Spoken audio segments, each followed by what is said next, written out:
Boom. How are you guys doing tonight?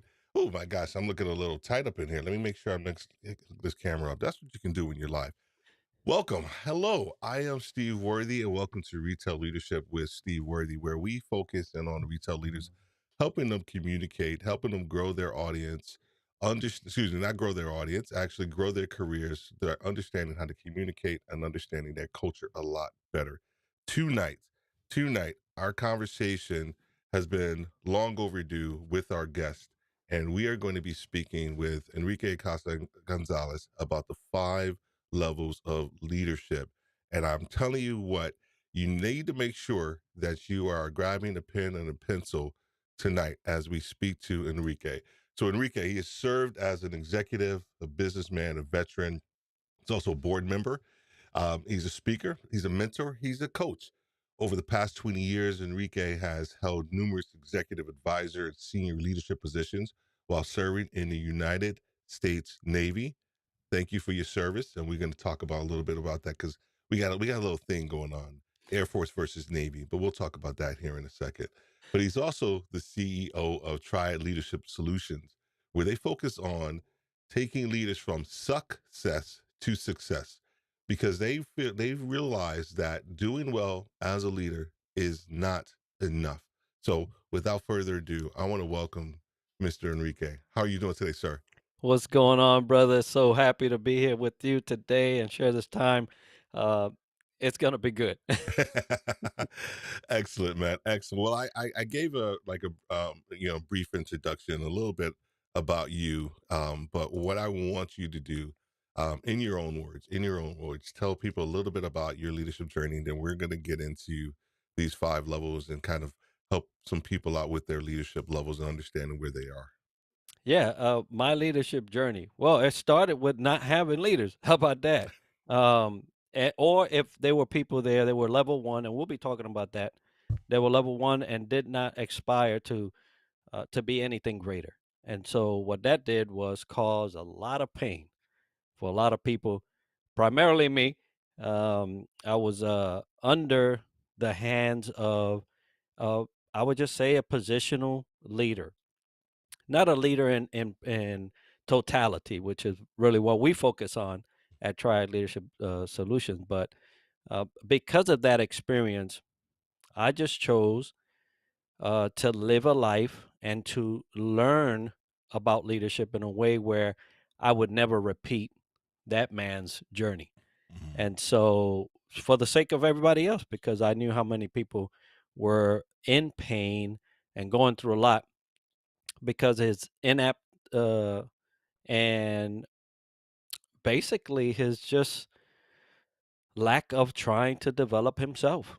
Mm, And when that happened, and when that happens, period, yeah. people suffer. Yeah.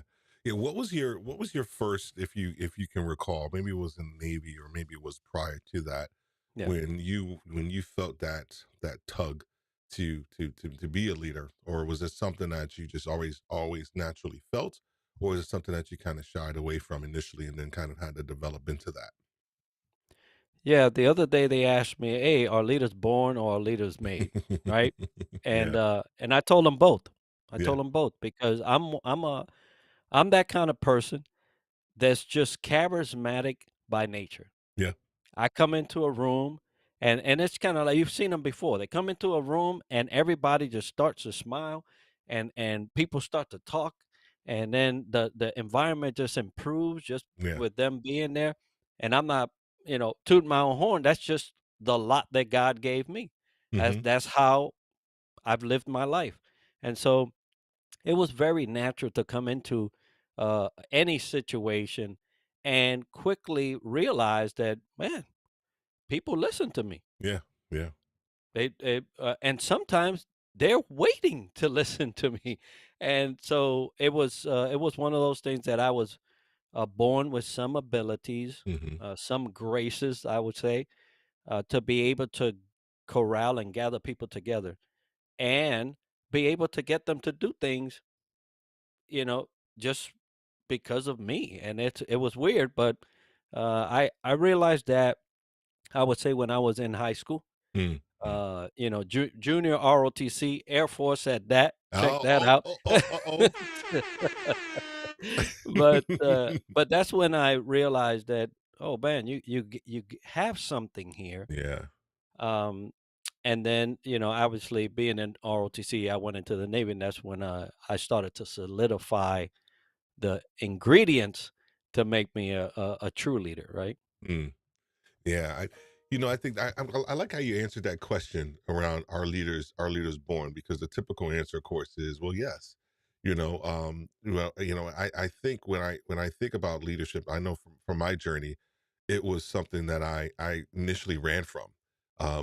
Because we always say that you're in leadership for two reasons, whether it's the reward or the responsibility. And for me, I didn't want either initially. Mm. I didn't want any of that stuff. I was like, I'm not doing it. Then I actually went into the Air Force, and to very very similar, was thrust into these positions, and I didn't realize what people saw in me, initially, as a leader, um, very similar to you in that context of, when New Yorker talker can come into a room and just identify who's the leaders and who don't want to be leaders and all of that stuff. But man, I had to grow into that. Initially, I was just like, I'm Mm. not doing this stuff. I'm not being responsible for these knuckleheads. Here in the Air Force, but I kind of finally moved into that role. As you start to think about your military journey, and then kind of think about some of the leaders that we'll probably be talking about tonight, what is one of those situations that probably maybe like a seminal moment within your leadership journey that was like, okay, this is that moment that I will remember, and I will probably tell this story over and over again to kind of help people understand a little bit more about my leadership journey, and then we'll move into the five levels. Yeah, so it's funny because it's the one that I started with. And Mm, I realized that that has always been the center point of most of all my conversations around leadership, and frankly, because 80%, if not more, but at least 80%, and we'll become, talking about the levels here soon, yeah. stay at a positional leadership plateau. Mm, That it is because they have the right to be there. Meaning, hey, I hired you as a leader, mm, right? mm-hmm. And that's it. That's You mentioned the two reasons why people get into leadership, right? Responsibility or reward, Mm, right? The riches behind it. mm-hmm. Well, when you go for reward, that's all you get. Come on. Uh, Come on. but the sad part about that is that that's not all your people get. Your people get trampled, you know, Yes. backstabbed, talk about put under the talk about that's where under the bus came because somebody threw them under, right? Exactly. It usually comes with that type of price. They're happy to get paid and they can care less about everybody else. And then when you're a leader and you can care less about everybody else, people get hurt. Mm, So it's always been the center point of my conversation. Um, and up to not so long ago, uh, bro, I used to be like, "Yo, if I run across this dude in the street, I don't care how old he is." It's you gonna like throw hands? we Enrique gonna throw some we're gonna hands. lay some hands. I might pray for him. I don't know, right? One way or the So other. it's just because the trauma Mm, and truly to say the trauma was mm, so deep mm. that yeah, I'm 50 years old. Yeah. I'm talking about this dude, and then I was like 19. So the trauma of a level one position type of leader that can happen can go so deep that it lasts you 30, 40 years, right? Mm, But not so long ago, I said, man, why are you giving this guy so much praise, man? yeah. Yeah. When you know you had this other guy over here that showed you how to do it right. Why don't you switch that praise from that dude and give it to this guy and start talking about him? Yeah. And I'm like, man, that's 30, 40 years too late, man. I should have been doing that from the beginning. Oh man. Well, hey, if anybody that's out there, if you're listening to this, whether you're listening to this live or on a replay, we are about to move into these five different levels of leadership. And just a quick run through. We have one is the position, two is permission, three is production, and then four is people development. Five pinnacle. I add personhood, because I think there's that is like the statesman type of leader that is very rare, that we see. There are some fives that are out there, and I'm quite sure that we can probably talk about those two as we kind of go through this process. Level one leader, man. Mhm, When I think about that level one leader, of course it is position. It is the mhm, idea that, hey, that's your ticket into leadership, right?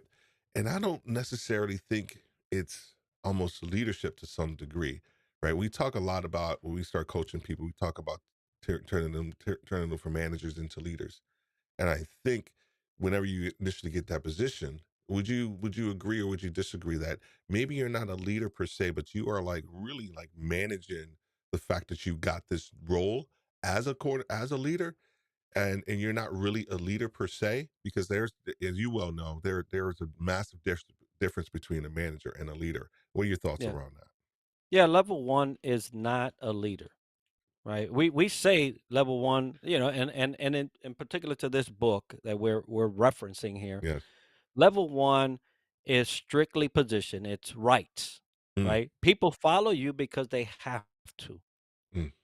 That's not leadership, right? That's almost dictatorship, Exactly. right? And some people act like dictators at level 1. And so, and I believe that John Maxwell said it best. He says it's a great place to visit, Yes. but you wouldn't want to live there. You don't want to live there, man. But I'll tell you that across the times that I have been a leader or have been observing leaders, most people stay in this position and will go throughout their entire career Yeah. and never move to level 2. Mm, But because it is tied to pay, mm, they'll never lose it mm, mm. because Go deeper on that. Go deeper on that yeah, one. Go yeah. deeper on that one. I'll tell you. So, how many times have you seen a leader that's not great continue to promote? Mm, I've seen it too many times for me to even want to even recount it, right? agreed. Agreed. And I'm like, who got that position? Yeah. Who? Yeah. The same person That that same we've been Yahoo. talking Yeah. about all this time, Yeah. right? Right. Yeah. So, and it's because company leadership Mm, don't have the backbone enough to tell a person that mm, they've hired into a position mm, that they're no longer serving that position the way they thought they should have. mm, The moment senior leadership can say, you know what, I made a mistake when I hired you, mm, you can either go back to learn something or you can go somewhere else.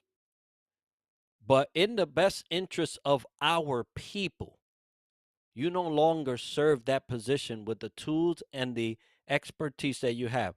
So I'm sorry to have made that mistake, yeah. but I won't make the second mistake, which is kill my people. Yeah. Yeah, But that is the core issue though, right? Because you said it right. I've seen it throughout my retail career where I saw people that were promoted, and just like you said, I'm like, really? Like, wow, they got that spot? Like they were horrible, yeah, at the last at the previous two roles that they were in. But the company in and of itself, the culture, and that's one of the reasons why we talk about culture and helping leaders right, understand the culture that they're in, because once they understand that, then they actually kind of know how to play, right? They actually know the rules of engagement, if you will, just using our military, kind of terminology, if you will. But if they don't understand the rules of engagement, then they're going to be stuck or beholden to whatever it is that that leader, good, bad, or indifferent, is going to dictate for them for their career. And these corporations, they don't have the they don't have the wherewithal, or no, I think the mindset, or the I'm not going to say anything else, but to actually go in and say, you know what, Enrique, I'm not sure you're a good fit, right? Yeah. Why are they not, why are they not doing that? Why are they allowing a lot of these legacy leaders to just to continue to exist within these organizations, and they're trampling on like really good leaders, man. And we'll talk about that in a second, but I wanted to Yeah. get your perspective on that too. Yeah, the reason is that level one leadership, as much as it is tied to monetary leadership, is also tied to relational leadership. Meaning, Come on. I know Steve. Mm, Me and Steve are tight. mm, I got a position. I don't know what Steve can do or not, but mm, he's my boy, so I'm gonna give him that position. mm. And then, oops, I can't go back and say I made a mistake with Steve. And then if I tell Steve he's doing, Yeah. then what's gonna happen? So let's just act like, you know how they say, ain't nothing going on here, nothing to see Nothing here, to see here. right? Right. And there's a lot of nothing to see here, but everybody's seeing. Yes. Yes. Everybody's seeing. Yes. Yeah. But and so that's why level one, relationship and money, Mm, right? Now, everybody wants to get hired, right? mm, And they want that position, but it goes back to the person. What's the reason the person is applying for the position? Whether it's if it's money, you're mm-hmm. gonna get that whole thing go south. Yeah. If it's because they truly care about people, then you'll see them not only execute properly on level one, they won't stay at level one too long. No. No. They'll keep going. Come on. Yeah. A- And that's the thing. And I love, and you, I know you do too, right? We love to see people that when they get the position, but they're like, dude, this is it. This isn't it for me. Like, and I think we both had that similar mentality. Not just, Yeah. talked a little bit about my Air Force stuff, but not just when in our professional realms. I firmly believe that when we first got that initial leadership position, we were like, okay, well, what's next? Um, and I think some people may have thought we were arrogant in the context of like, well, dude, you just got this role, and you're already talking about what's next. How do you help that leader that is, they get into this role, they were in these organizations, and where it's almost kind of frowned upon for you to want to have the desire to move out of that positional level and think higher about the next level? Because I think, some of that being stuck is the culture, but I think also it's like, how do you help a person kind of with their mental barriers kind of move past that as well? Look, we all know about the law of the lid, right? Yeah, come on, man. Sometimes it's No, break, self-imposed, break it down. but Break it down for those but who don't but know. so law law of the lid. There's a cap, right? A lot of people will place that cap upon themselves. But when you find somebody that has no cap, you better watch out. And shame on leadership to kind of suppress that in a person. Mm, I would love a person that's saying, "What's next?" Now, there's some growing to be done, but is that growing going to be dictated by the pace of somebody that's never moved nowhere? I hope not. If you tell me, "Hey, I was in your same spot, right? And it's gonna take about this amount of time for you, boom, boom, boom, boom, boom." Now you may surpass that, you may be slower, but that's kind of like average. So let's go through that period. And then if you hitting it out of the park, hey, Lord forbid that I hold you back. mm, And so leadership don't approach it that way. They're like, a matter of, I'm gonna give you a prime example. hmm It happened to me, Steve. It happened to me. I was Look, for you and I to go back into corporate America, you don't have to tell us much, No, no. right? So I got this job, right? Because I want to do the right thing, get into corporate America, whatever. So I get this job, and my supervisor. calls me into the office. Mm. And you know what? We call people into the office. We know what that means. Yeah, So I'm like, exactly. okay, what's going on? Well, it was a she. She got, I got a problem. I said, okay, what's the problem? What can I help you with? Well, you don't come to me. And Come on, I man. said, This is a hold great up, what? example. This is a You great don't, example. I don't come to you. What do you mean? Well, I mean, I see you moving around, doing stuff, but you never come to me. I said, well, I have counterparts. I got other people in the same position I am. I'm going to go ask them because they're working it. If I can get the answer from them, why would I come to you? No, no, you have to come to me. I was Mm, like, holy mm, moly. mm. Holy moly. I said, okay, so you're saying even if I get the answer from other people, Oh my I still have to come to you? Yes. I was like, wow, that blew my mind. And I said, well, let me tell you, this is what I said, brother. God. I said, well, Let let me me tell tell you you something. this. Let me tell you this. If I'm getting the answer from somebody else, I'm not coming to you. Mm. I won't ever come to you. Why? Because you have a position you have to fulfill. I'm not gonna waste your time, Yeah. and I'm not gonna double up on the answer. So no, I won't be coming to you unless I need to. Now, Mm. in that stance, then I will come to you when I need you. Come on. And so, talking about lids, right?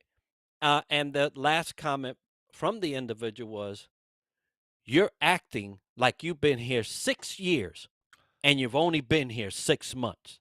And I'm like, patting myself on the back. I'm Thank like, you. wow, wow, that's that's pretty good. Thank you. No, no, that's not good.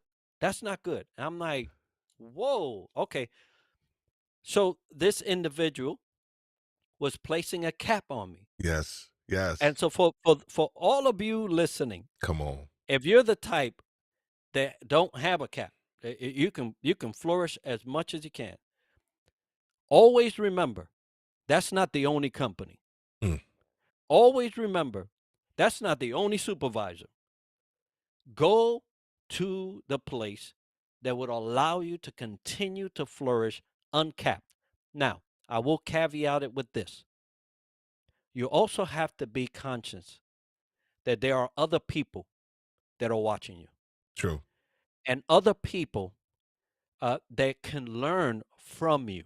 Mm-hmm. So sometimes, for the sake of the people, you'll have to step back just a bit, Yeah. right? And if that company is not the right fit for you to propel, get on your catapult and move on forward, then don't be scared and say, hey, this is not for me here. Mm. But what I'm trying to say is don't destroy the environment just Mm. because you can, Yeah. right? Agreed. Just because you can catapult to level 3, 4, 5, whatever, remember that there's still people because a leader thinks about that. A leader thinks about how is this going to affect the people. Now, ultimately, you have to choose to do the right thing for you, Agreed. but consider the people at the same time. Oh man. So we just had a real quick comment here, Mr. Robert Reed. How are you doing, sir? So thank you both for your service. We appreciate you, sir. We appreciate you. You, that was honestly I couldn't have asked for a better example of a leader that was super positional, who was scared because you were already out leading her.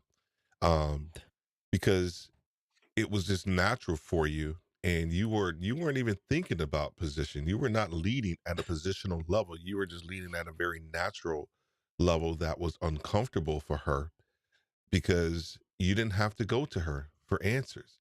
And that man, I'm telling you what, dude, that has boggled, and it just continues to boggle my mind, that Yeah. there are so many leaders out there still in corporate America that are just like that are they are directing the lives of very ambitious leaders that want to do more, and they're putting that cap on them, and shame on those organizations that are allowing them to do that, to continue to do that, because they have these years of service within that organization, and they feel like, well, Enrique's been here 15, 20 years.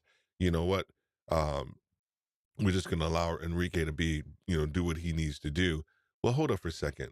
That's a problem in and of itself. Enrique's been in the same position for 25 years.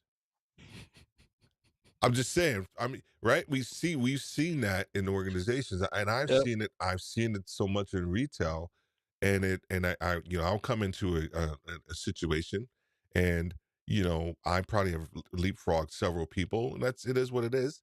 But this person has been in a role for like 25 years, and they're still at that level, and it boggles my mind. And then we get into these conversations, and I'm like, okay, I can see why you're actually still at this level. And that's where this conversation tonight, I want to help people at this positional level, because you said it earlier that there's about 80% of leaders stay at this level, and they never get to this next level, because I want to be cognizant of our time, go just for about an hour. They never get to this next level, which is permission. And I want to go back over here. It is permission, and it talks about people follow you because they want to.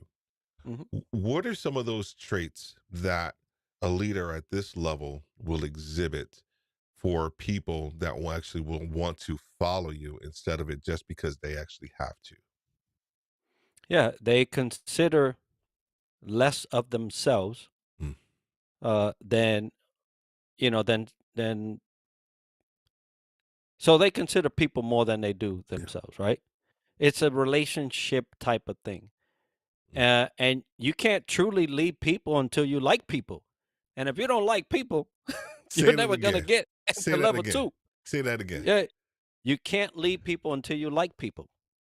I'm not saying that our mentor Maxwell said that, right? But that's what he meant with that. 100%. Uh, if you don't like people, and how many look, the 80% of people that stay in level 1, they don't like people. They'll tell you too. I Right. can't stand so and so. Yeah. Man, I wish he would go somewhere else. You know? They, so how could you lead somebody that you don't even want to get along with or try to learn? But the problem is that people at level 1 can't get to level 2 because they don't even know themselves. Mm. Come on, say that. Come on, say that. Say that for So the it people in the back, man. yeah. Say that for the people in the back.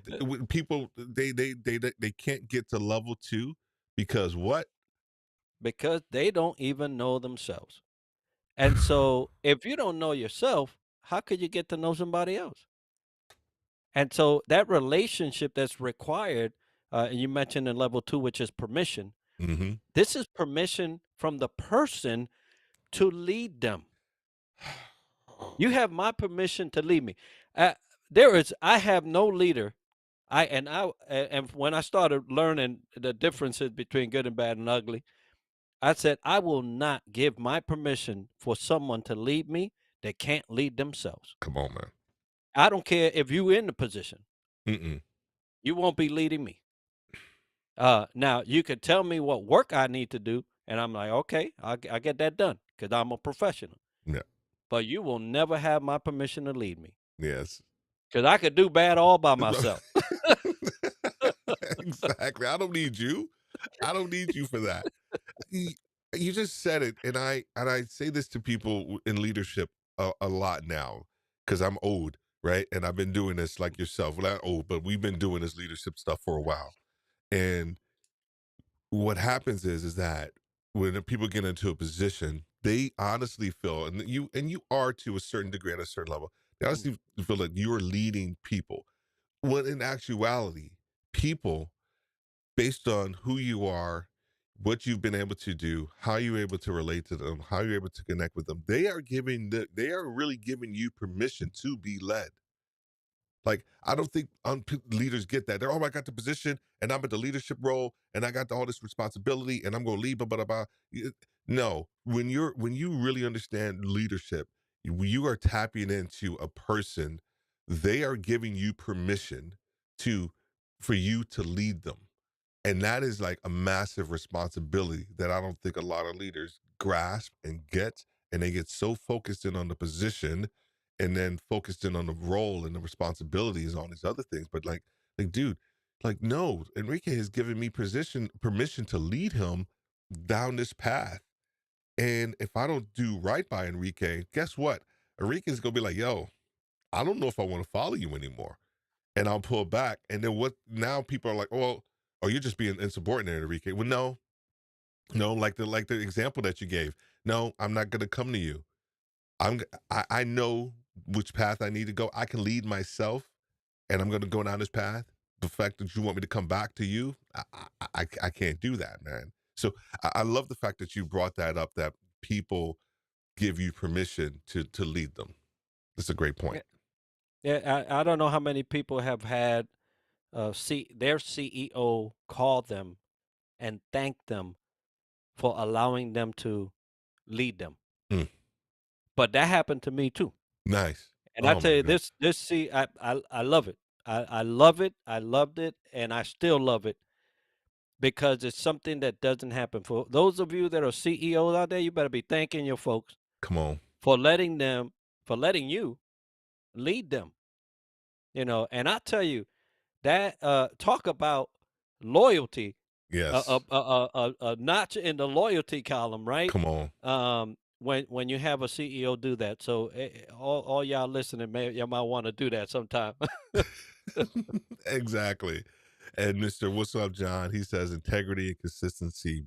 People will tend to follow you. Agreed. Yep. I think the integrity piece, right? Now, thanks for your comment. And anybody else that's out there, whether you're looking at this live or on the replay, if you have a comment or a question, please don't hesitate. Myself and Enrique will make sure we get back to you. If this is on a replay, if there's a question for us. But John brings up a great point around the integrity aspect, right? We have Yeah. seen so many leaders throughout our careers, whether it's in corporate America, whether it's in the church, whether it's, in politics, right? That integrity piece, man, that is, man, it just grabs people and it holds them. And there's some measure now that people can kind of come back from different mistakes that they have made or anything like that. Yeah. But how can a leader, there's one thing that there's a movie. I always look at movies and I quote movies a lot. There's this one movie that I talk a lot about, and there's a spy. It's called The International, and he's a spy, and they're trying to flip him on his people. And he was a former general in his army, and they're talking to him about like his life as a general. You were amazing. He said, you know what? He said, integrity is better kept than recovered. And I was just like, oh, integrity is something that you try your best to kind of keep, because once you lose some of it, man, it's actually pretty hard to regain it. What are your thoughts, and what are some things that leaders can do to help them kind of not lose or gain better integrity with their people and also with themselves? Well, let me give you me as an example. I had integrity. I lost integrity. Mhm. I regained integrity. But it took God to get it back. Come on. That Mm. without making this religious thing, that's what I had to do, and Yeah. that was my life. And for those of you that are challenged with integrity or morality, to say, because one impacts the other, Hmm. right? Um, by all means, strive to keep your integrity intact. But how do you know that you're integral when you don't know yourself? And that was my issue. My issue was that I was playing a role and I played it well. I played the role of a leader well. You could not ever guess that I had an integrity issue Mm. in one area of my life, right? But it was enough to knock me off the horse. And so a leader that lives by integrity, that integrity makes its way to every area of their life. Mm. But the fact is that at level 1, that's not the case. Sometimes even at level 2, Yeah. it's Mhm. not the case Mm. because not everybody sees everything. There's only one person that sees everything in your life, That's right. uh, and it's not even you because we see what we want to see. Exactly. We paint our own So, pictures. so how do you establish integrity? Number one, know yourself. Mm. And if you don't know yourself, take some time to know yourself. Goodness, you only got one of you, Yeah, man. right? And you're trying to learn the lives of 15 people in your office. Forget that. Focus on you. Learn you Mm. and what you will stand for and what you will fall for, because it's on the list. Correct. What you will fall for, and try to get that fall for list shorter Mm. and put it on the integrity column, right? Because sooner or later, as a leader, and sooner or later as a person, everything comes to light. Yes. Now you can fool some people, how you know say Yeah. some of the time, but you Huh. ain't fooling everybody all of the time, right? And in integrity, that has to be something you develop for yourself through some help, because there's help for it, Yeah.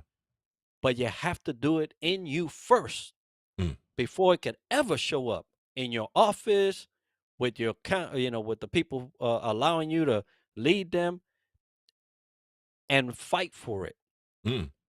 Fight Mm. for it Oof. because there will be a battle inside of you alone, and you have to fight for it. Now, hopefully, it's not one of those uh, uh, integrity issues that you just really you can recover from everything. I know Mhm, that, mhm, mhm, mhm. but some things are harder to overcome than others. Yeah. So if you can do that, if you can get to know yourself, if you can start minimizing the integrity issues, the flaws Mm. in your life as a leader, then you will see integrity have its day in glory every single day, and you'll suffer minimal loss in your life and in your career and with your people, right? Because guess what? All it takes is one person to see one thing out of whack, Yeah. and that'll be it. Yeah.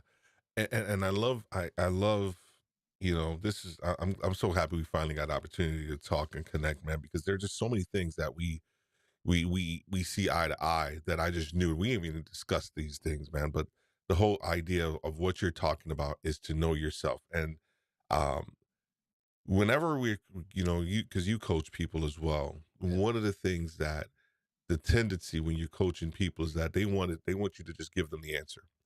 They want you to just tell them what to do. They want to just, hey, put me in this direction and I'll do that, or give me X, Y, and Z and I'll do that. And we can do that easily. A lot of people, we see them on Instagram. We see all these people. They give people what they want. I don't believe in that. That mindset as a coach or even as a leader.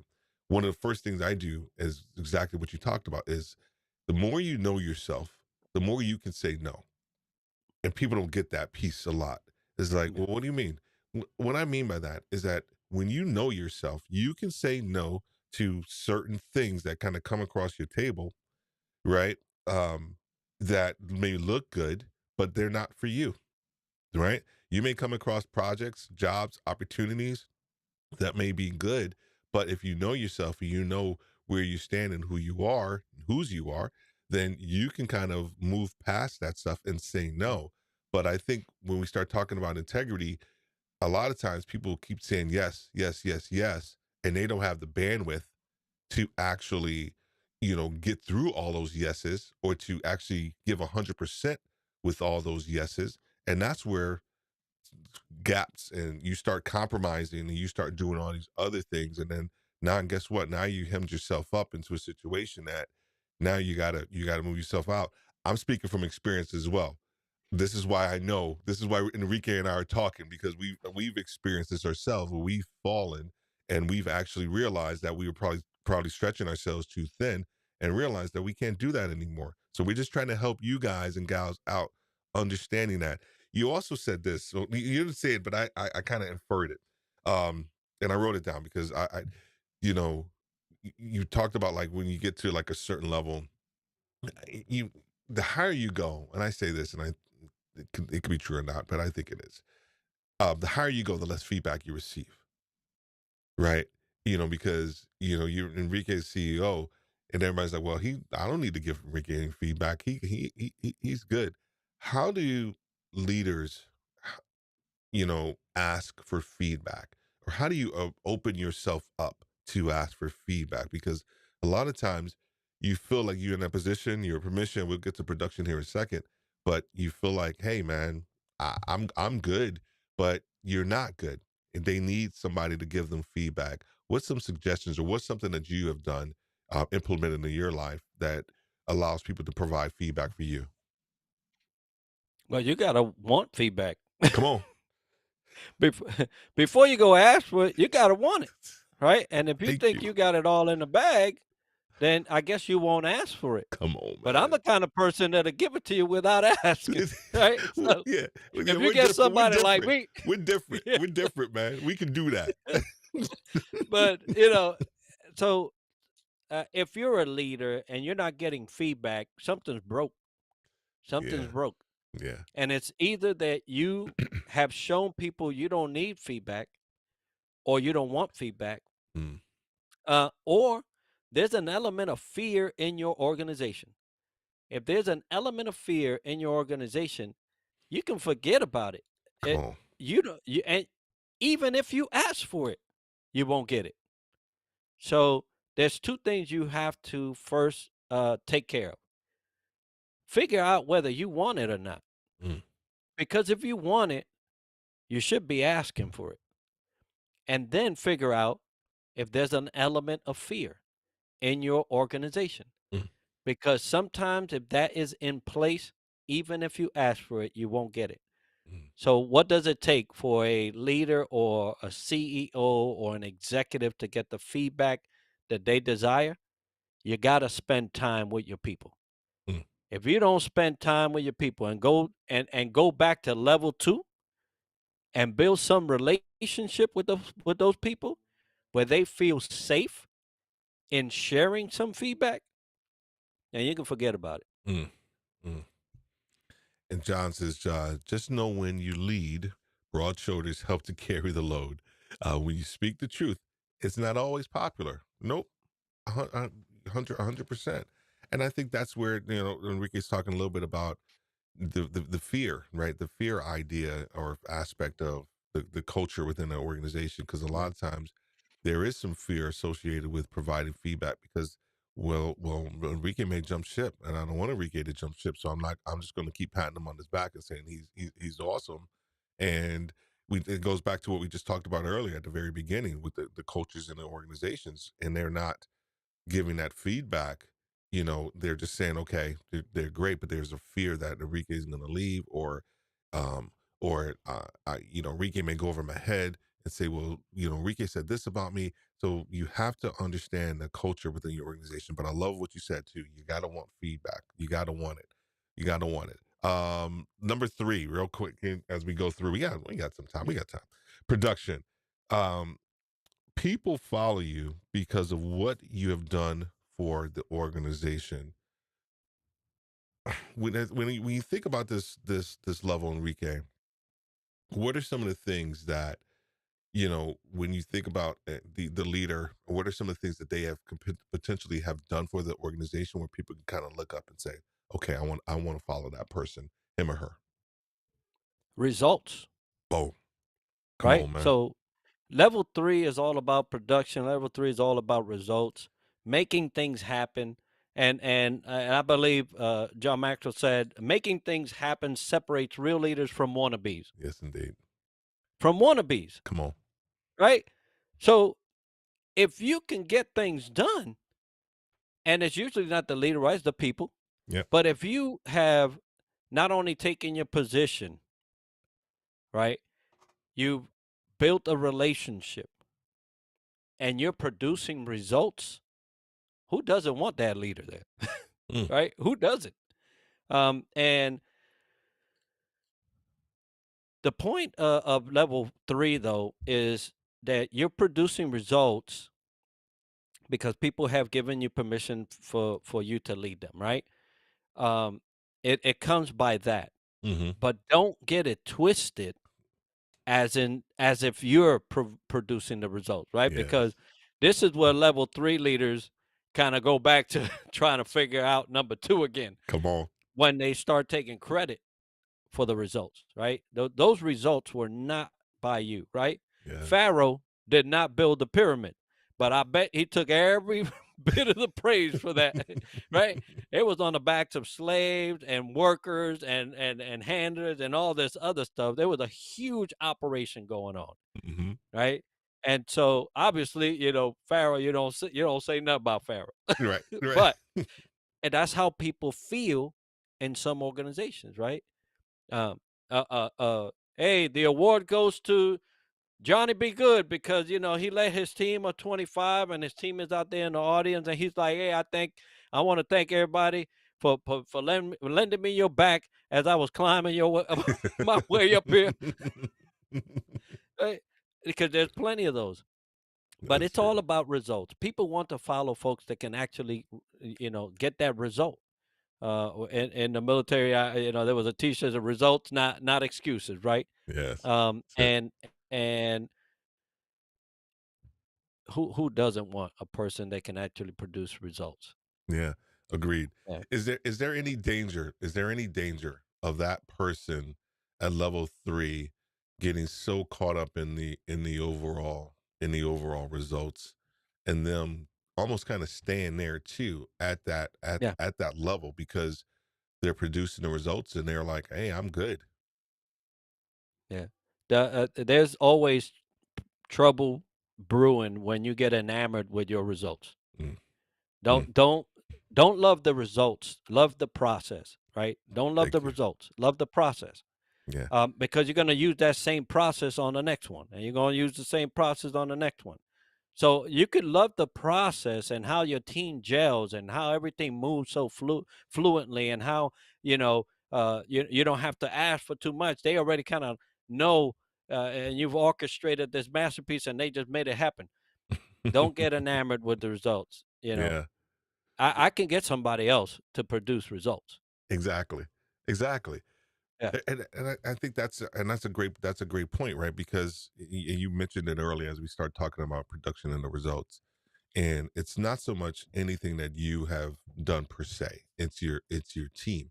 And that leads us into number 4, which is right. people development, which for me, whenever I think about leadership, um, I love I love number 4. Um, I have found that for me, that is kind of my sweet spot for leadership. The results piece for me,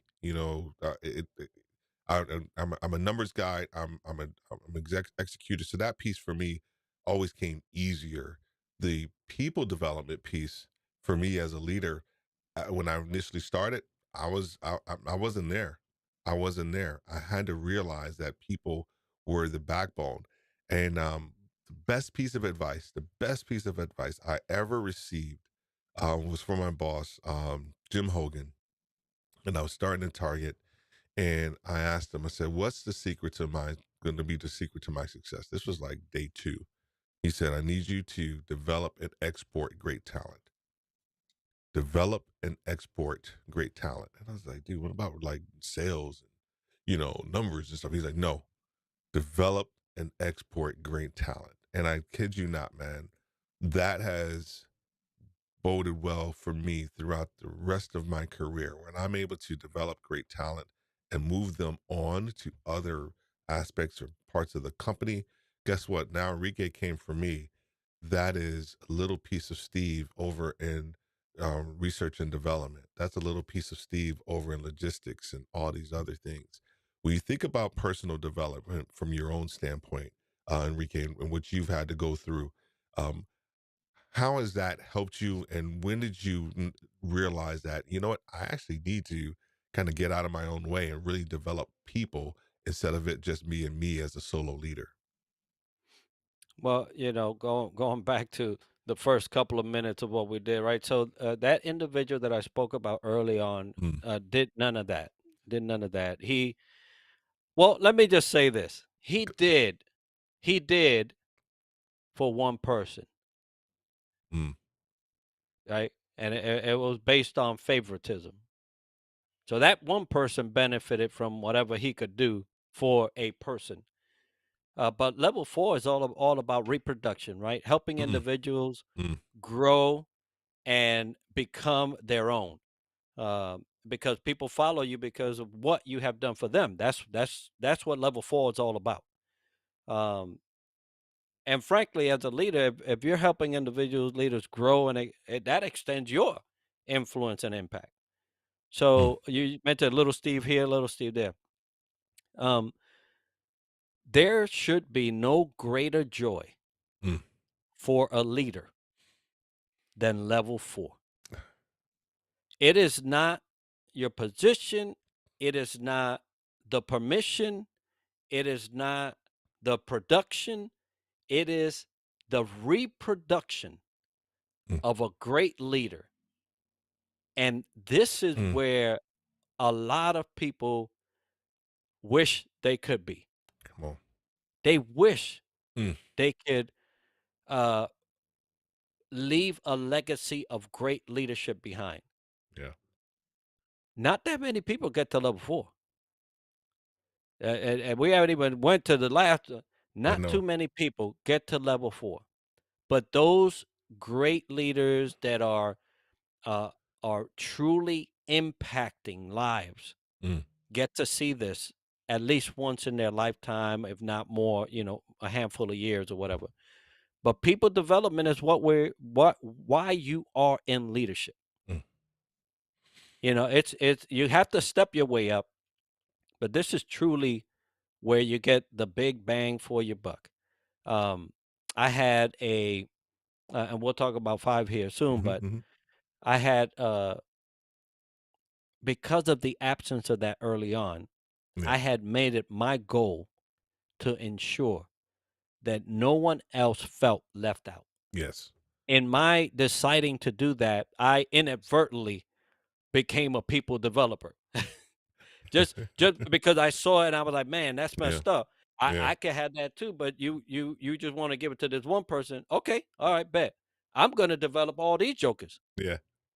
And so in a sense, that guy just increased my influence Exactly. because of his favoritism.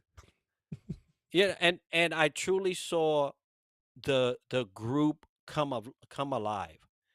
And I was a very young man at that time. Uh, but they just loved that it didn't matter if it was up and Mm, it didn't matter if it was down. yeah. I was reproducing. Mm, This they were growing even if they were higher than me. yeah. Yeah. But because they saw the way I was dealing with people in the relationship building and all this other stuff, they started doing it themselves. The funny thing is that you, as a leader, have to know when you got to step away Yes. because the boat, Yes. once you made a boat and you Yeah. put it in the water, if you try to keep it docked, it'll never be a boat. Yeah. You got to let it go. And so the trouble with level four is people not knowing when to let go and let that thing sail out. Yeah. Coming from a sailor perspective. And then Dom says, great Jim Hogan reference on developing and exporting talent. Thanks, Dom. I appreciate that. One of the things that when you start to think about all these levels, and we'll get to five here in a second too, Mhm. is that there are certain changes that people need to make. And I want to talk about like communication for a second here, Right. because I think that's, one of the biggest pieces that a lot of leaders fail to realize that they need to actually adjust when they move from level one, two, three, and four. And they feel like, actually, I don't know if they can do it without it. Um, when you were going through your leadership growth and your Yep. journey, how big of a role did communication play? And then when did you realize that you actually had to adjust your communication, and what were some of the adjustments that you made? Because I know you and I, we see a lot of leaders that or so-called leaders that they just communicate the same way. It's like, dude, you're not getting anything, results. And John Maxwell says it right. You keep doing the same thing over and over again, getting the same results. That's insanity. We don't want that. So, what are Right. some of the things that you've seen it down that can help some people out? Well, let me start with the aha, right? Mm, The aha was um, I invited the newly selected E7s to my house to spend some time with me. I was a senior enlisted leader at the time. Everything, in the military, you don't have to sugar coat anything. You none. just say how it is, and that's just how it is, whatever. But they come over the house and they see me interacting with my wife and my children Mm, because now they're in my house, right? correct. Not at the command. And one of them, I didn't know. I didn't know this till after they were gone, and my wife talked to me. Apparently, one of them said, "Ma'am, uh, is he like this all the time here?" And she goes, "Yes. If he's anything other than this, you could keep it where you could keep that wherever it is, but don't bring it here." Exactly. Right? And so later on that night, everything's gone good. I sign, there's this process, you sign charge books and all this other stuff. Mm-hmm. And so my wife says, "Hey, baby, can I talk to you?" I say, "Yeah, what's going on?" She goes, "Something weird happened tonight." I'm like, "Well, what happened? I mean, I thought everything was okay." Yeah. She goes, "Yeah, except that they told me about somebody that was not my husband." Mm, mm, And I mm. said, "What?" She goes, "Yeah.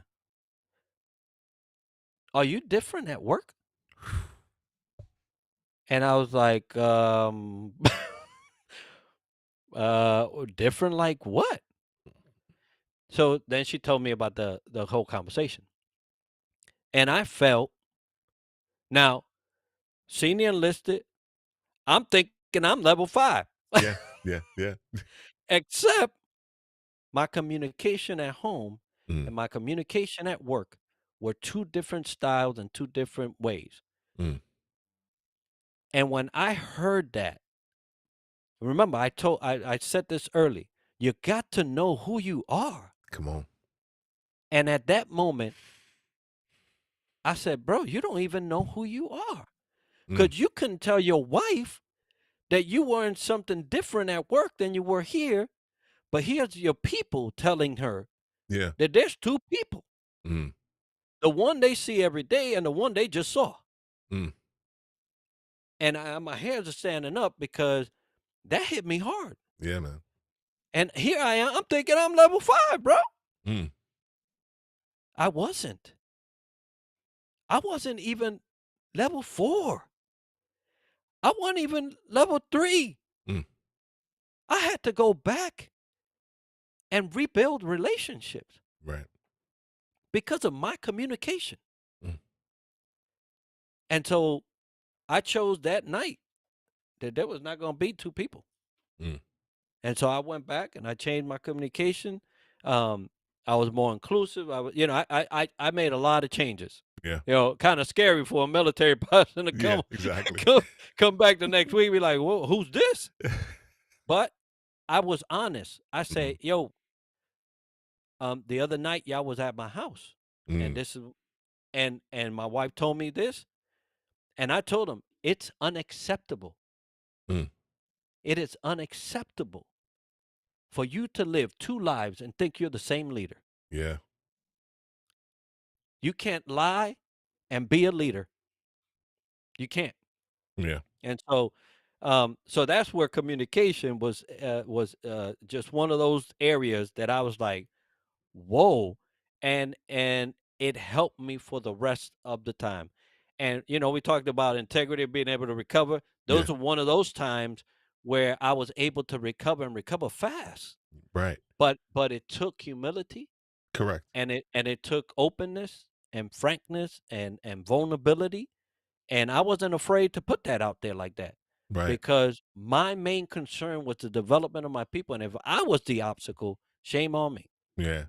Yeah. And that's but that's a great point that you just said about your ability, anybody's ability to recover quickly, right? To recover that integrity is their willingness to actually do so and to humble themselves, right? Because the tendency is that when you, a lot of times people fall, they want to cover it up and they want to Right. just act like it's Yep. not there.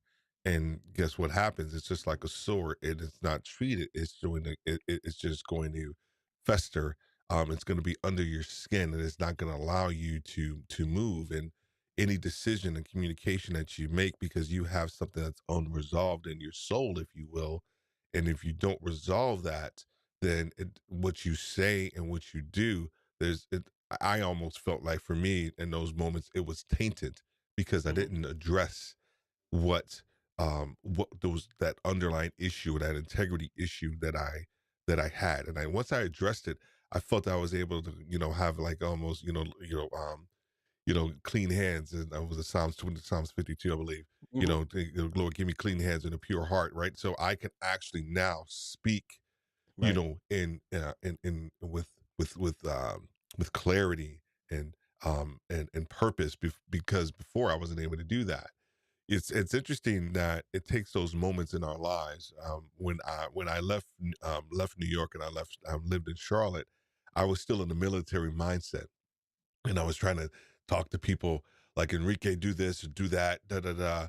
And there was another New Yorker that had been down there for probably about 4 years. He took me out. He said, "Steve, you want to go out to lunch?" And I was like, "Well, yeah, I want to go out to lunch with you, but yeah, I'll go out to lunch." And he was just like, he sat me down. He was like, "So, that stuff don't work down here." I was like, what are you talking about? That stuff don't work down here. I think I was 25 or 26 or something like that. This stuff don't work down here. He said, "You got to get to know people." It's like, what are you talking about? Like, if I asked Enrique to do something, I think he should do it because I got the position. So Enrique should do it. He said, "This stuff don't work down here. You got to ask him about the weekend." Well, I don't care about their weekend. Why should I care about their weekend? I'm asking them to do something. He said, Right. Steve, I'm telling you right now, this is what you need to do." And I went and I talked to, I think about 2 weeks later, I've got my first leadership book from my pastor of my church, which is Developing a Leader Within You by John Maxwell. Read it like probably within a day and a half, the whole book, just consumed it. Went to work on a Monday.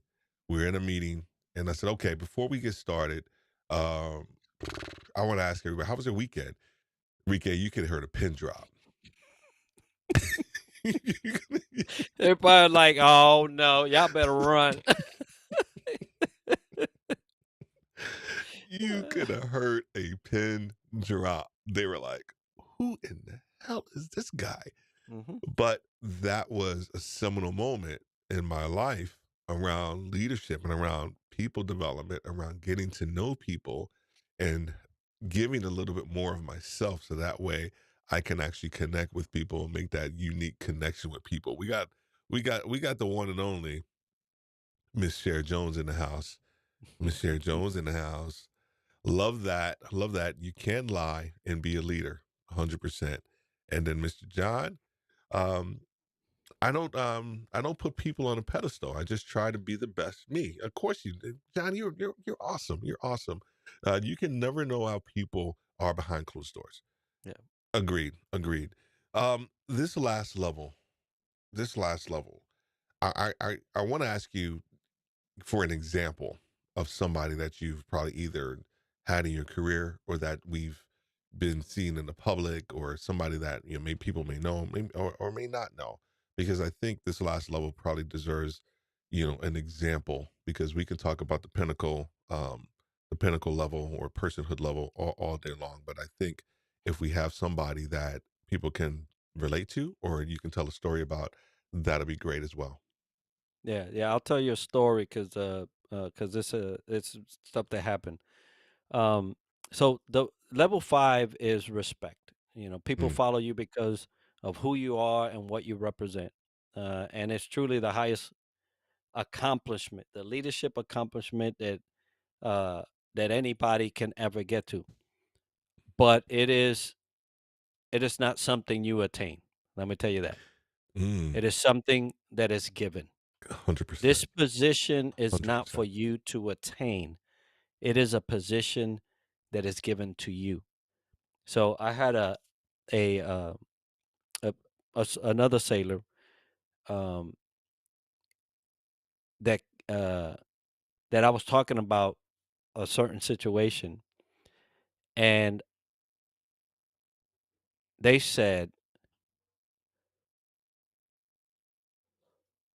"We don't want to fail, not because we don't want to fail, Mm, but because we don't want to fail you."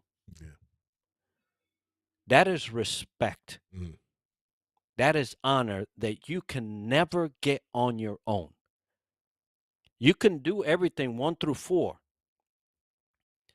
5 is dawned on you. mm, And when she told me that, I was like, "What?" mm, She goes, "Yeah, we're okay to fail. And maybe, have to redo things or whatever, but we never want to fail you."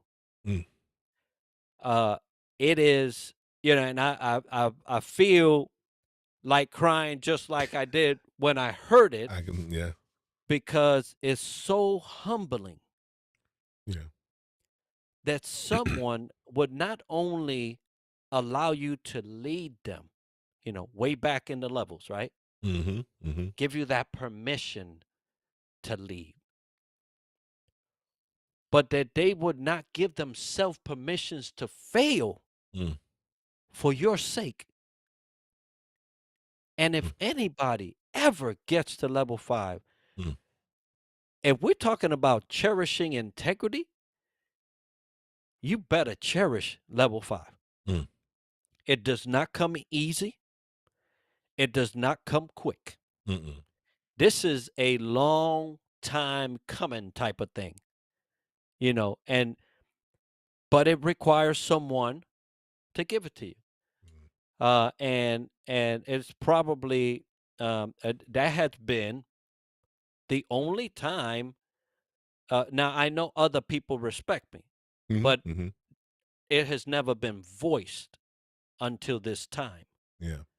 And it is stuck in my head like it was like it just happened yesterday.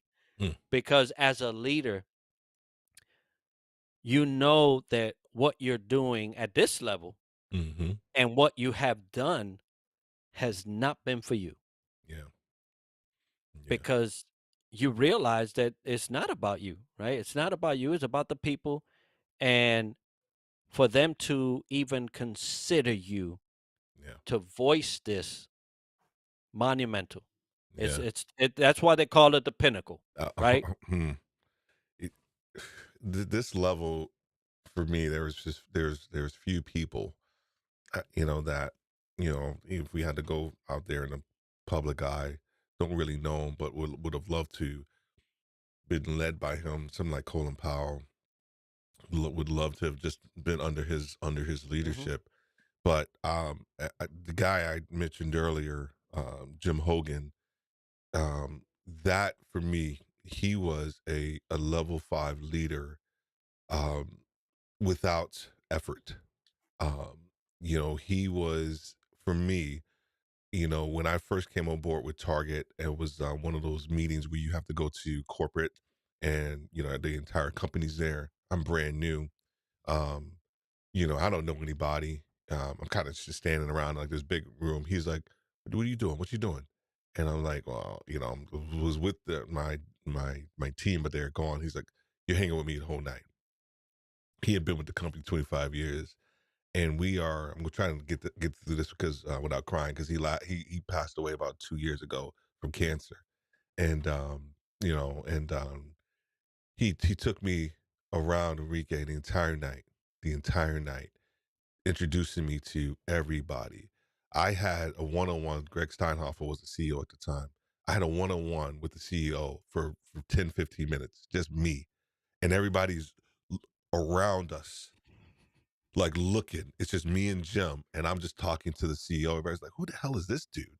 And I'm just meeting everybody. everybody. I get back several months later.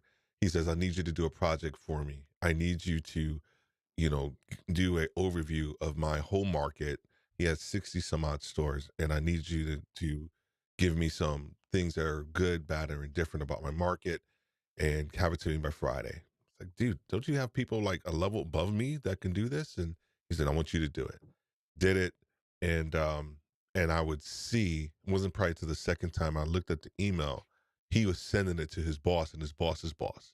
I'm like, oh, unbeknownst to me, Enrique, unbeknownst to me. And I get to the next year, I get to the same conference, and his boss is walking down the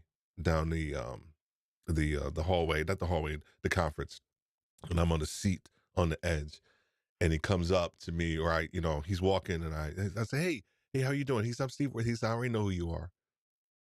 I already know who you are. Jim talks about you all the time, and I get your emails every Friday. Man, I'm trying my best now to get through this. But when I think about like what that man did for me, like, and then like just our time together, like in the car, talking about leadership and talking about different things, like he garnered not just my respect, he garnered the entire. For me to have a one-on-one with the CEO realized this is Jim Hogan, and Jim Hogan needs my time. Pushed everybody out the way, and we were just there, like almost like just like a spotlight on us, man. So when I think about pinnacle leaders, there are just certain people that have it, those that it's bestowed upon them, and we give it to them because they earned it, and they Mhm. deserve it, and they just do something for us that no other person could do. So, whew, man, you got me crying on my own show, dude. Come on, man. You got me going all deep and stuff. Hey, leadership is emotional, man. Leadership is emotional. And for those that got a frown face, I don't know, y'all might want to check your leadership. I'm telling you, man. I'm telling you, when you come across, or even yourself, when I've had similar experiences to yourself, where you say, "Oh my gosh, we didn't want to disappoint you." You're like, "Me?" You're like, "Wow," but it's just you have to get yourself to that point. I'm going to close with a couple of quick questions that I really wanted to get these out, and I'm going to respect your time. I'm supposed to go to 8 o'clock. It's 8:15, but we like to talk leadership, so that's okay. Um, what do you feel is like one underrated leadership quality that a lot of people underrate? They don't think about a lot, and they kind of see it, and they're like, I'm not sure if I want to spend some time developing that. What's one of those? Yeah, empathy. It's what I just talked about, Come right? It's just what I talked about. Leadership is emotional. on. Um, you know, if you cannot feel your people, Mm, you're out of touch, mm, right? When that person comes in late, are you happy that they got there, mm, even if it was late? mm, And maybe ask, "Hey, are you all right? Is everything okay? Is there something I can help you with?" Because most level ones, don't do that, nope. Mm-mm. right? They Huh? don't even know your You name. come in here one more day, you know, and that's why they stay level one. That's why you stay level one. And you could think you're level 5 all you want. Mm, You're level 1. mm, Leadership is emotional. mm. And if you don't have empathy and can tie it into your people, you're not a leader.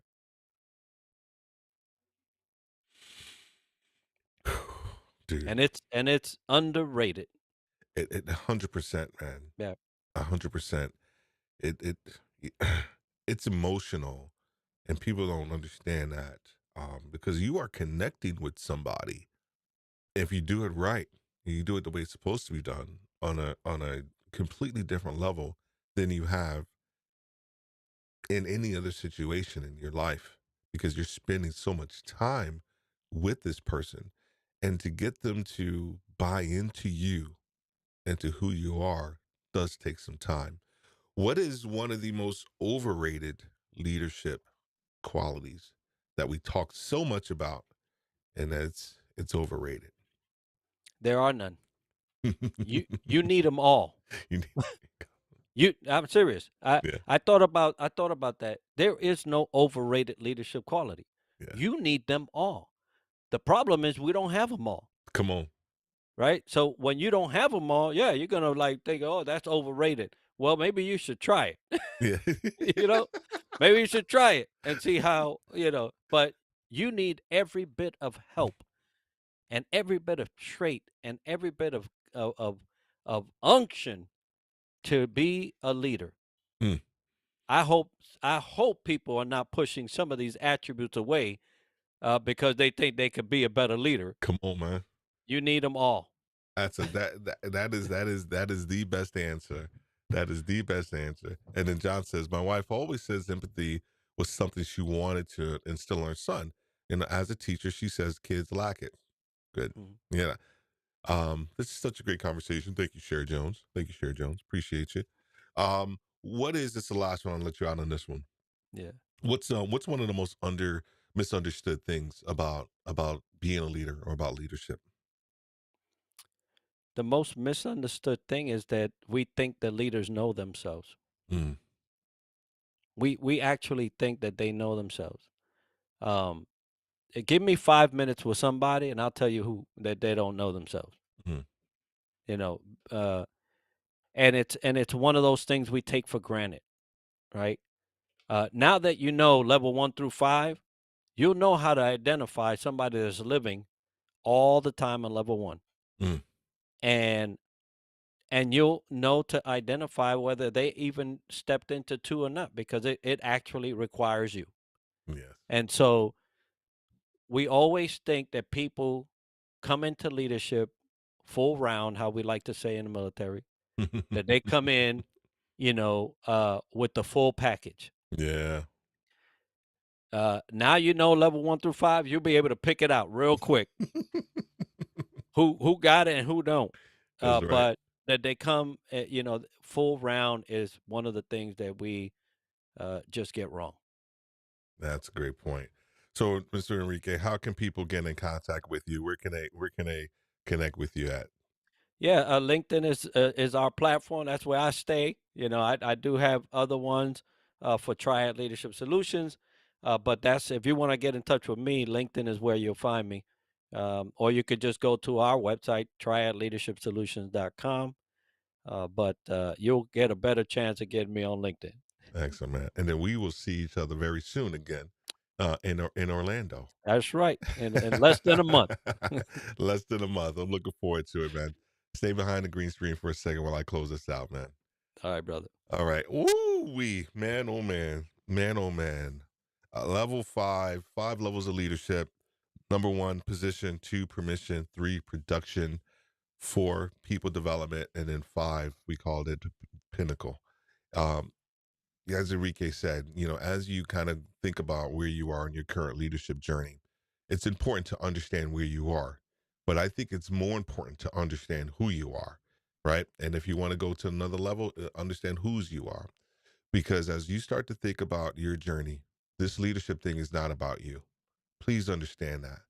It is about the other person, and you are giving people permission, or excuse me, people are giving you permission to be led for you to lead them, right? We think leadership is just all about the position and the responsibility, and we just want to just, push people in this direction.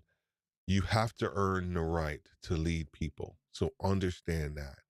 At Worthy Retail U, one of the things we do, we focus in on coaching individuals and also working with organizations to help them take their managers to leaders very quickly, helping them understand more about who they are so that they can say no to some of that stuff that they need to take off their plate, and then they can focus in on making themselves a better leader. We thank you for joining us tonight. We have an amazing lineup starting, more people starting up in May. So be on the lookout for that. You can go and connect with us at worthyretailu.com to look at all the shows and also catch our podcast, which is weekly, Retail Leadership with Steve Worthy. We thank you. We appreciate you. Thank you. If you have any questions for us, Enrique and I on the replay, don't forget, put it in the comments and we'll make sure that we connect with you.